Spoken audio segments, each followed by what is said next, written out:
Friends हरे कृष्ण केमती अच्छे आपण मैंने मु पूर्णिमा वेलकम इन माय वर्ल्ड मुझे आपंती गोटे रेसिपी नहीं आसी जहाँकि छोट पिलाठू आरंभ कर वयस्क लोक पर्यंत समस्त कम आसता है डेली राति पहले ही दरकार पड़ी थाए जोटा कि आम क्षीर में मिसेक पी था बहुत प्रकार हेल्थ ड्रिंक थाए क्षीर संगे मिसेवाई पाउडर मिलता है जो ऊपर लिखाई था बादाम किंतु से बादाम परसेंटेज 5 ରୁ 10% ही थाए आ बहुत परिमाण में चीनी थाए जोटा कि अनहेल्दी थाए आपणकर छुआ मानू बहुत चीनी ही खोई था जोटा कि देहपाई भल न था तो से आज प्रीमिक्स गोटे नहीं आसी इंस्टांट पाउडर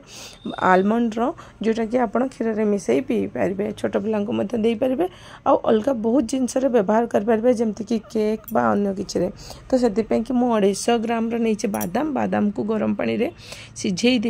5 मिनिट जहाद्वारा चोपा भल भाव छाड़ीज आपड़ी सिझा चाहू न पूरा राति भिजे देवे ताहले मध्य बादाम चोपा भल भाव छाड़ी जाए मु 5 मिनिट सिझेला बाहर कर ठंडा कर देछि देखंतु केमती सहजरे मंजीरू चोपा छाड़ी जाउछि खाली हाथ में टिके प्रेस कला माने ही छाड़ी जाए और बहुत आराम रे छाड़ी जाए एमती सब बादाम रो आमे चोपा छड़े नबा ताकू जदि किछि पानी अंश अछि ताकू काढवा पई कि एक्स्ट्रा पानी अंशटा मु टिश्यू पेपर रे खेलै दिछि आ गोटे टिश्यू रे ताकू पोछि दउछि आपण चाहिले कॉटन कपड़ा रे एटा करि परिबे किंतु पानी बाहर ही नथिला कारण जो आमे भाबुतलु सिझेबा द्वारा बादामटा सिझी जो गरम पानी रे पकेबा द्वारा सिझी जीवो सेमती किछि हेई नथिला चोपाटा कला पर भीतरटा पूरा ड्राई थिला तापरे से आलमंड गुडा को मु गोटे पैन ने नै दीची भाजीबा पई तार मॉइस्चर सबु आमे ए भाजी किरी नष्ट कर देबा जोता कि एटा लॉन्ग लास्टिंग करबो एटा आपण बनै किरी डबा रे पुरै किरी रखि पारबे 2 ରୁ 3 मास पर्यंत व्यवहार कर पारबे नले फ्रिज रे रखले स्टोर करले 6 मास पर्यंत भी ताठो बेसी व्यवहार कर पारबे आउ टिके हेल्थ आउ टेस्ट रो बेनिफिट पे कि मुझे 8-10टा काजू आ 10टा ग्रीन पिस्ता दे देछि जोटा कि पूरा ऑप्शनल अपन चाहिले स्किप कर परिबे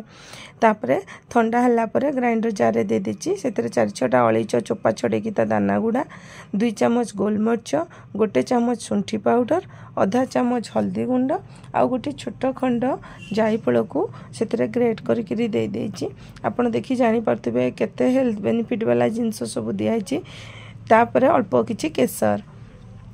ए सब देबा द्वारा देकिरी ग्राइंडिंग करदेली ए सब हमर आयुर्वेदिक बेनिफिट बहुत अच्छी गोलमरिचर भी शुंठीर भी जोटा कि पेट पे डाइजेशन पे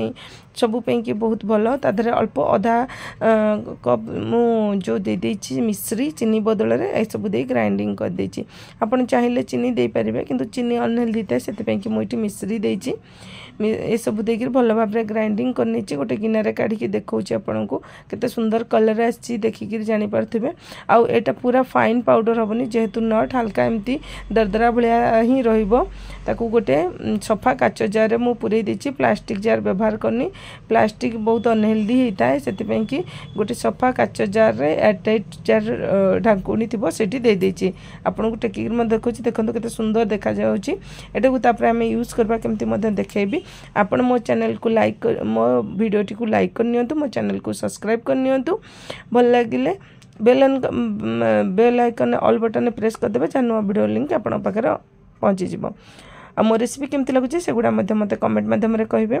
तापरे एटा को बनै कि मो आपण को देखौची सेति पे नीची 2 कप क्षीर बसे देछि तादरे देछि 2 चम्मच ए जो प्रीमिक्स पाउडर आकु देकि भल भाबरे फुटेबा पे रखि दबा जते सुंदर कलर आछि देखिकरी जानि पारुथिबे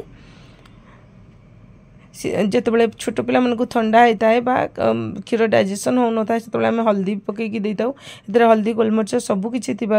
आप छोट मान कि कौन से अनहेल्दी जिनस न सहजरे दे पारे तापरे फुटीगला मुझे कप रे ढाली आपण को सर्व करछि ऊपर किछि भल देखा जाय केसर मध्य देछि केते सुंदर देखा जाउछि आ बास्ना एते भल होइतला ना ताको देखि ता बास्ना रे पिया को इच्छा होबो आपणकर आपण एटा घरे ट्राई करंतु केमती लागला मते कमेंट माध्यम रे कहंतु नुआ रेसिपी किछि देखिया को इच्छा थिले ता मध्य कहंतु रहिली थैंक यू बाय बाय।